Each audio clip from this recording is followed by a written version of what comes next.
ఆచా coding tutor training ఇచ్చి permanent IT job ఇస్తారు. 9697969788.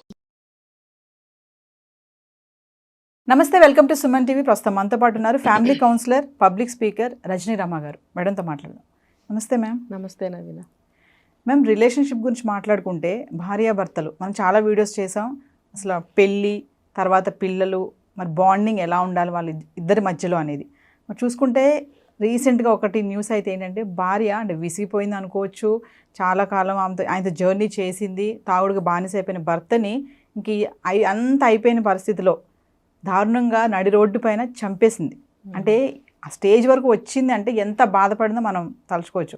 అంటే ఈ విషయంలో ఆమె తప్పనాలా, లేదంటే చాలా జర్నీ చేసి చేసి ఓపిక సహనం అవన్నీ ఇంక చచ్చిపోయాకే ఆ స్థితికి వచ్చింది అని అనుకోవాలా? అంటే ఏం చెప్తారు? అంటే వైఫ్స్ ఎందుకు ఇలా తయారవుతున్నారు భార్యలో? అంటే అది ఎవరికి వాళ్ళు విచ్చలవిడిగా జీవించడానికి అలవాటు పడటమే దీనికి అంతటికీ కారణం. ఎవరు చేసేది వాళ్ళు చేస్తున్నారుగా. ఇప్పుడు మనం సమాజంలో తీసుకుంటే ఏ వయసు వాళ్ళైనా సరే, ఎటువంటి విషయాన్నైనా సరే వాళ్ళ సొంతానికి వాళ్ళు ఇష్టం వచ్చినట్టు తీసుకుంటున్నారు. అంటే వాళ్ళ మైండ్కి ఏది తోస్తే ఆ సమయానికి ఏది వాళ్ళకి మనసుకి అనిపిస్తే చేసేయడం. దాన్ని అతిస్వేచ్ఛ అనాలా, విచ్చలవిడి అనాలా, నా ఇష్టం అనే స్వభావం అనుకోవాలా, లేకపోతే భరించలేక నేను ఇది నిర్ణయం తీసుకున్నాను అనాలా తెలియదు మనకి. రకరకాలుగా వాళ్ళ చేతుల్లోకి తీసుకుంటున్నారు. అంటే ఇప్పుడు మీరు చెప్పిన బాపట్లలో ఇప్పుడు ఒక సంఘటన జరిగింది కదా, భార్య భర్తని నడి రోడ్డులో చంపేయడం. అది ఎంత దారుణంగా అసలు వీడియో తీసేలా ఇందులో పెట్టారు.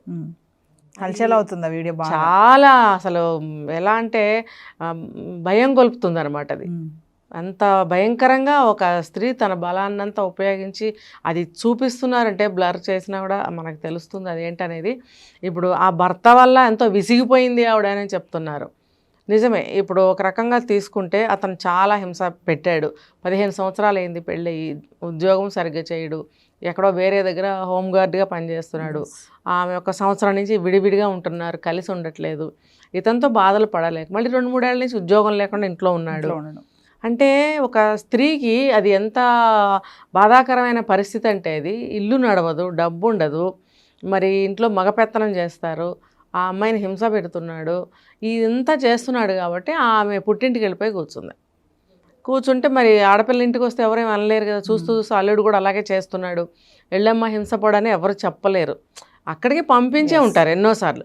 పంపించిన తర్వాత ఎన్నోసార్లు అడ్జస్ట్ అయ్యి ఉండి మళ్ళీ పుట్టింటికి వచ్చేసిన తర్వాత కూడా మళ్ళీ వచ్చి ఆ అమ్మాయిని రా ఇంటికి వెళ్దాం అనడం, ఒక కొట్టడము లాంటిది చేయటం వల్ల ఇంకా వాళ్ళకి కోపం వచ్చిందనమాట.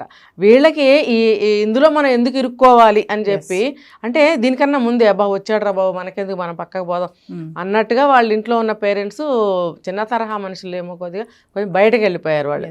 ఇంకా వీళ్ళిద్దరే వాదోపవాదాలు, దాంతో కొట్టడము.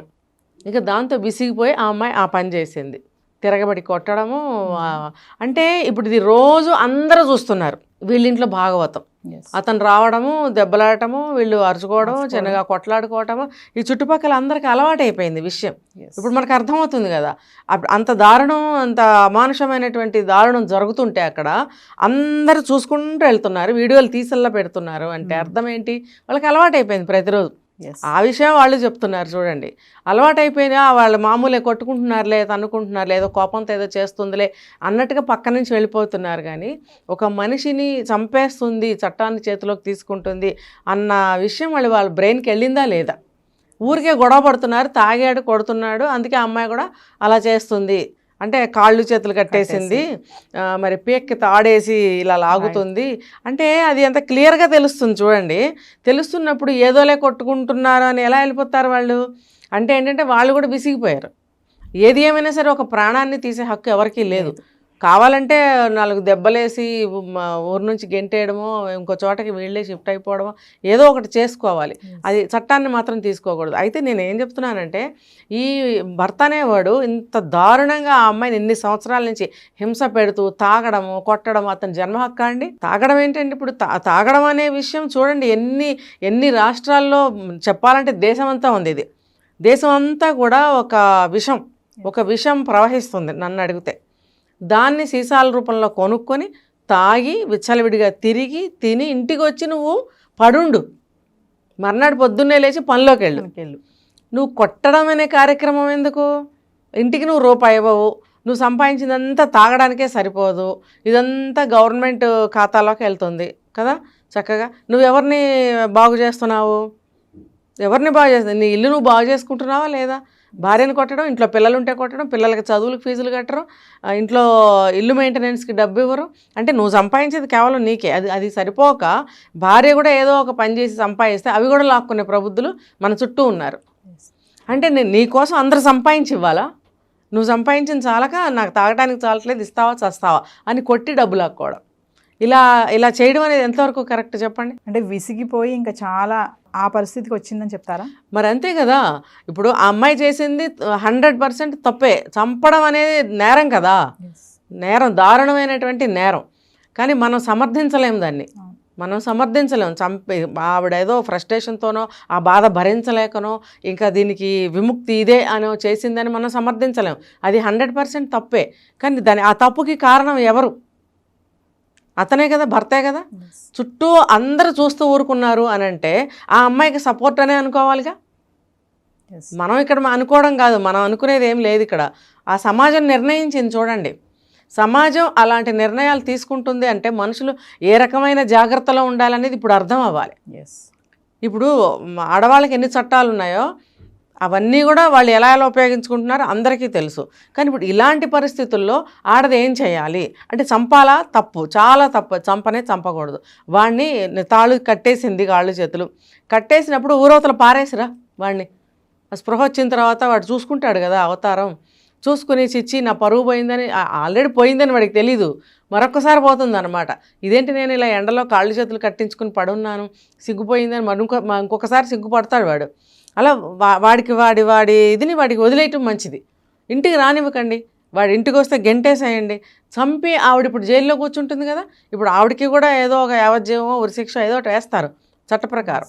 మరి ఆ రకంగా ఇతను కష్టపెడుతున్నప్పుడు, బాధలు పెడుతున్నప్పుడు, నరకం చూపిస్తున్నప్పుడు ఆవిడకి ఏం చేయాలో తోచలేదు. అంటే సైకలాజికల్గా మైండ్ సెట్ అలా ఎందుకు మారుతుంది అంటారు మేడం? రివెంజ్, అదేంటంటే ప్రతీకార జ్వాలలు అంటారు కదా.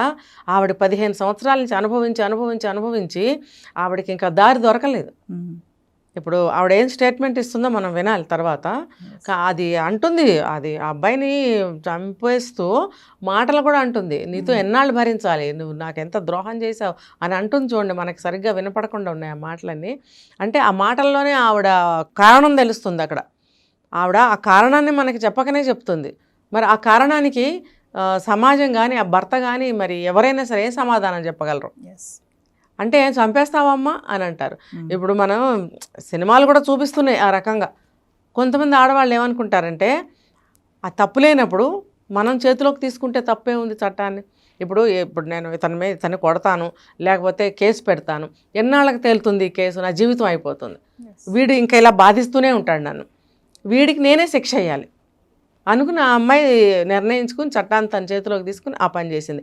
దీనికి అంతటికీ కారణం ఈ మగవాళ్లే అంటాను నేను. ఇలాంటి మగవాళ్ళు, అందరూ కాదు.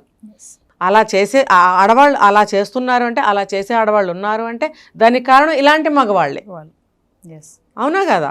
అంటే ఆ పేషెన్స్ కోల్పోయింది, ఇంకా అసలు సర్వం కోల్పోయింది. రోడ్డు మీద భర్తని చంపింది అంటే ఇంకా ఆమె బాధ ఎలా ఉంటుంది అనేది ఇక మనం చెప్పలేము. అంటే టైంకి వస్తారు, వండి పెట్టాలి, తినాలి, తాగినంత తాగి పడుకుంటాడు, వాడు అవసరాలకి భార్య దగ్గరికి వస్తాడు. ఇప్పుడు కూడా జరిగింది అదే. నువ్వు రా, ఇంటికి రా, ఏడాది అయింది వెళ్ళిపోయి, నువ్వేం చేసావు ఏడాది కాలం? ఇప్పుడు వెళ్ళి నువ్వు రా అంటున్నావు ఎందుకు? మళ్ళీ మధ్యలో వెళ్ళి గొడవలు పడటం ఎందుకు? నీ దగ్గర ఉన్నప్పుడు సరిగ్గా చూసుకోవాలని తెలియలేదు, 3 సంవత్సరాల నుంచి ఉద్యోగం లేకుండా ఇంట్లో ఉన్నావు నువ్వు, ఇప్పుడు వెళ్ళి అమ్మాయిని రా అంటే అసలు ఏ కారణంతో నీ దగ్గరకు వస్తుంది? ఒక ఇష్టం అన్న ఉండాలి, ప్రేమన్నా ఉండాలి, అటాచ్మెంట్ అన్నా ఉండాలి, ఏదో ఒకటి ఉండాలి, అయ్యో పోనీలే అన్న జాలన్నా ఉండాలి. అవన్నీ నువ్వు కోల్పోయావు. నువ్వు వెళ్ళకుండా ఉంటే బాగుండేది. కానీ ఈ అమ్మాయి ఇలా చట్టాన్ని చేతిలోకి తీసుకుని దారుణంగా నడి రోడ్డులో చంపటం అనేది చాలా అంటే చాలా చాలా నేరం. ఇప్పుడు ఆ అమ్మాయికి కూడా జీవితం లేదు, ఆ అమ్మాయి జీవితం కూడా కోల్పోయింది. ఇలా తాగి ఈ రకంగా చేసే మగవాళ్ళందరూ కూడా కళ్ళు తెరవాలి. ఇప్పుడు చట్టాన్ని చేతిలోకి తీసుకుంటున్నారు, మగవాళ్ళు తీసుకుంటున్నారు, ఆడవాళ్ళు. పెళ్ళాలని చంపిన భర్తలు లేరా? ముక్కలు నరికేసి ప్రేమికుల్ని ఇందులో పెట్టి విసిరేసిన వాళ్ళు లేరా? ఈ సంఘటన నా చిన్నప్పుడే నేను విన్నాను, న్యూస్ పేపర్లో వచ్చింది. ఇలియానా అని చెప్పి ఒక అమ్మాయి, భర్త డాక్టర్, ఆ అమ్మాయి ఒక చిన్న పాప కూడా. ఆ అమ్మాయిని అప్పుడే చంపేసి ముక్కలు చేసి సూట్ కేసులో పెట్టి అక్కడక్కడ విసిరేసాడని చాలా పెద్ద న్యూస్ అయిపోయింది. అది ఆ రోజుల్లో ఈ రోజుల్లో ఎప్పుడు ఈ నేరాలు నడుస్తూనే ఉన్నాయి. దీనికి ఏంటి కారణం ఏంటి? అక్రమ సంబంధాలు, తాగడము, విచ్చలవిడితనము, మగాణ్ణి అనే ఒక అహంకారం. ఇవన్నీ ఆడదాన్ని రెచ్చగొట్టట్లేదా? పాతకాలంలో స్త్రీ ఎలా ఉండేదో ఇవన్నీ లేకపోతే ఈ రోజుల్లో ఆ స్త్రీ అలాగే ఉండేది. కారణం వీళ్ళు మారుతున్న మార్పులు, వస్తున్న మార్పులు, మరి చేస్తున్న చట్టాలు, చట్టాల్లో మార్పులు వస్తున్నాయి, సమాజంలో మార్పులు వస్తున్నాయి, అన్నిట్లో మార్పులు వస్తున్నాయి. మరి ఉన్న గవర్నమెంట్స్లో కూడా అనేక రకమైనటువంటి మార్పులు వస్తున్నాయి. మరి ఒక చెడుని ఎక్కడా కూడా ఖండించడము, ఒక చెడుని లేకుండా చూడటం అనే బాధ్యత మీకు ఎక్కడన్నా కనిపిస్తుందా? ఎక్కడా లేదు. కళ్ళు తెరిస్తే లేచిన నుంచి ఏదో ఒక మూల అనేకమైన సమస్యలు వస్తూనే ఉన్నాయి. అనేక రకమైనటువంటి ఇలాంటి చావులు, నేరాలు, అది విచిత్రమైన కేసులు. మనం ఎప్పుడు కని విని ఎరగనివన్నీ ఇప్పుడు ఏమవుతున్నాయి తెలుసా? కామన్ అయిపోతుంది. ఎస్, అంటే బ్యాలెన్సింగ్గా ఉంటే బాగుండేది. దానివల్ల ఇప్పుడు కుటుంబం మొత్తం చిన్న భిన్నం అయిపోయింది. ఆవిడ కూడా జైలుకి వెళ్ళాల్సినటువంటి పరిస్థితి. Thank you.